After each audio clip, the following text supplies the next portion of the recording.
أهلا بيكم في سينتاكس. معاكم أسماء العسال، وهنتعلم مع بعض أساسيات البرمجة. ونبدأ أول خطوة عملي لبرنامج سكراتش.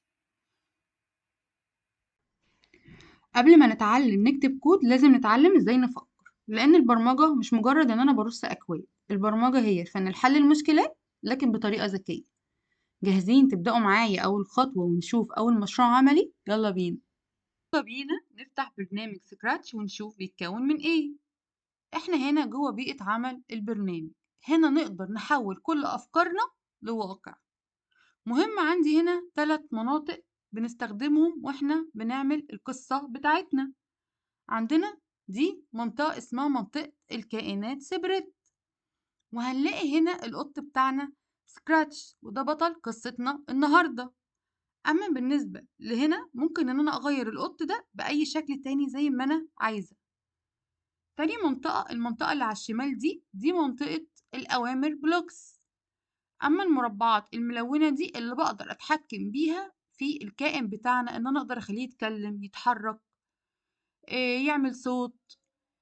أما بالنسبة للمنطقة دي، فالمنطقة دي اسمها سكريبت اريا. دي منطقة العمل بتاعتي اللي أنا بقدر أسحب كل الأوامر دي علشان أرتبها هنا، وبتوصلنا للقصة النهائية اللي احنا عايزينها.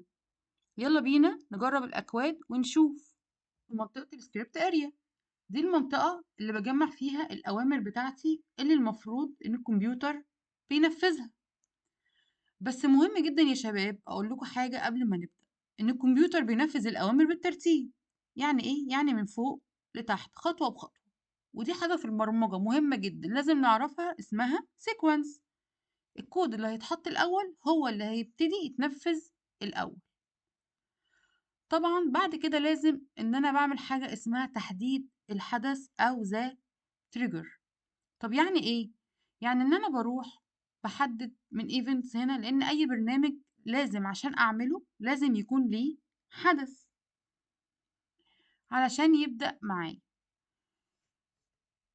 عندي هنا أول بلوك باخده اللي هو when green flag clicked، وده بانفذه.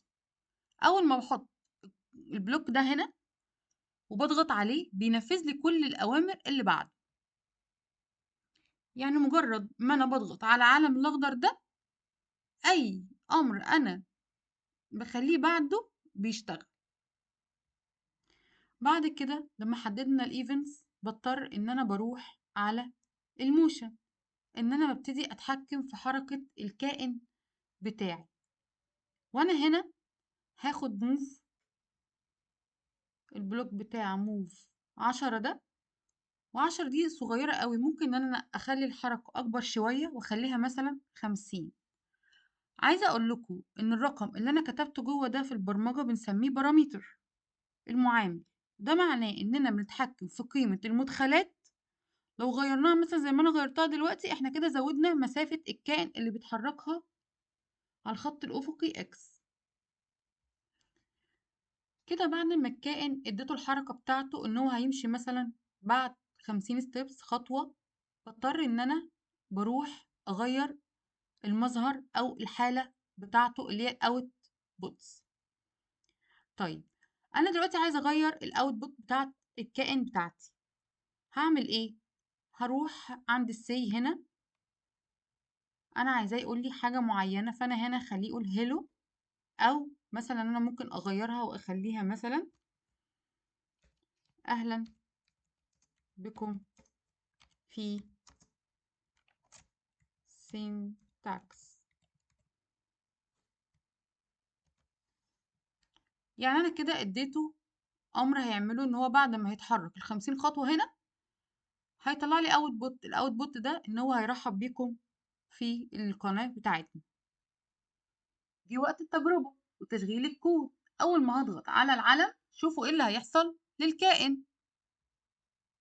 ممتاز جدا، القطة نفذت السيكونس بالترتيب، اتحركت 50 خطوة حددناها في البارامتر، وبعد كده عملت الاوت بوت المخرجات اللي هي اهلا بكم في سينتاكس. وبكده البرنامج بتاعنا اشتغل بنجاح وبأكواد منطقية 100%.